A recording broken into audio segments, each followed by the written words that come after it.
que acontece quando a gente interpõe um recurso? É sobre isso que nós vamos falar nesta aula que trata dos efeitos dos recursos. Nós vamos falar praticamente de 5 efeitos, embora nem todos eles vão se aplicar diretamente ao recurso ordinário, mas eu vou dar uma pincelada aqui para refrescar a memória, porque eu tenho certeza que vocês já devem ter ouvido falar, e até porque um dos recursos que tem esses efeitos diferenciados é de grande utilidade para nós antes da interposição do nosso recurso ordinário. O primeiro efeito é o efeito devolutivo, segundo o qual o recurso vai devolver a matéria para reapreciação do tribunal.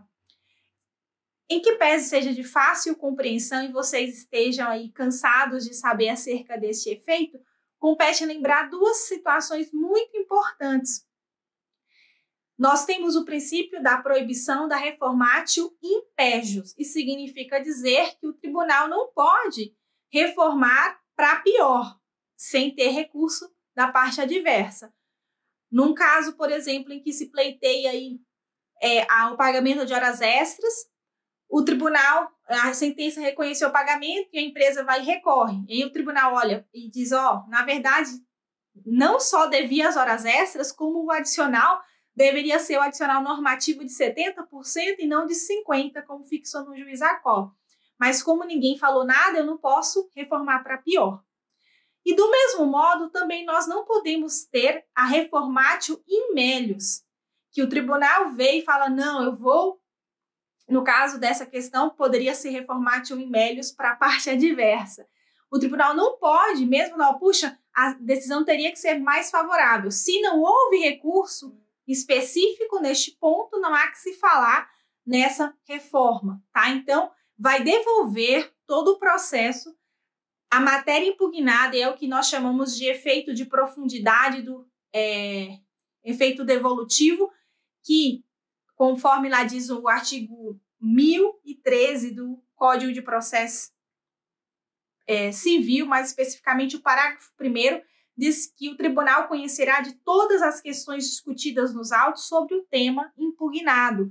Ou seja, ele vai olhar tudo. Eu posso argumentar, trazer 3 ou 4 fundamentos, mas ele vai olhar o contexto todo que se embasou o juiz Acó para dar aquela decisão, tá? Além do efeito devolutivo, que é mais clássico e de fácil compreensão, nós vamos ter o efeito suspensivo. O efeito suspensivo é uma exceção. A regra é que os recursos trabalhistas, especialmente recurso ordinário, não tem efeito suspensivo. Isso significa dizer o quê?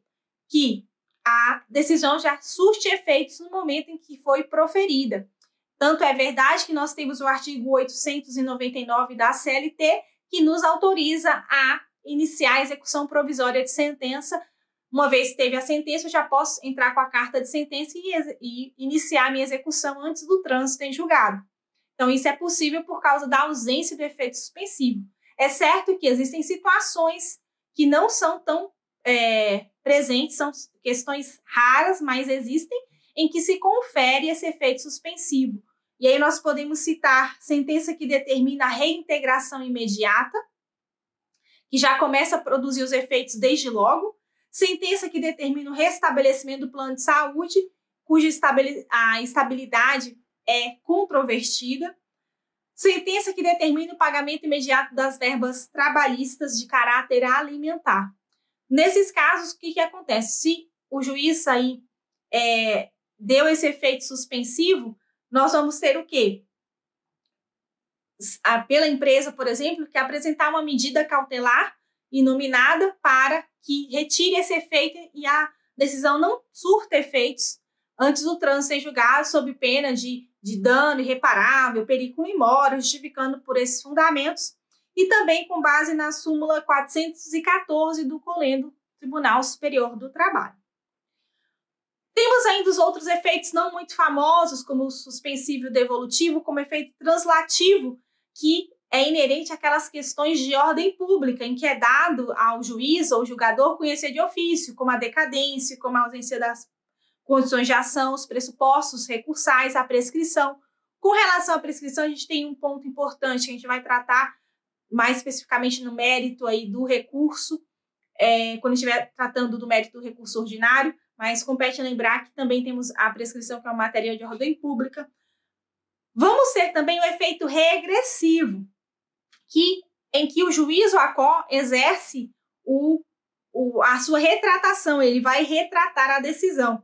Não é muito comum, eu pelo menos nunca vi, exceto no caso de embargos, que o juiz retrate a sua decisão, mas isso pode acontecer no caso de erros ou inexatidões de cálculos e valores, ou no âmbito da apreciação dos ZDs, dos embargos de declaração, que aí sim é um ponto que eu já vi. E dentro desse recurso, já fechando aqui o último efeito, nós vamos ter o efeito modificativo ou infringente, que é inerente ao recurso de embargo de declaração. Eu posso opor embargo de declaração e o juiz pode modificar aquela decisão que deu origem aos embargos.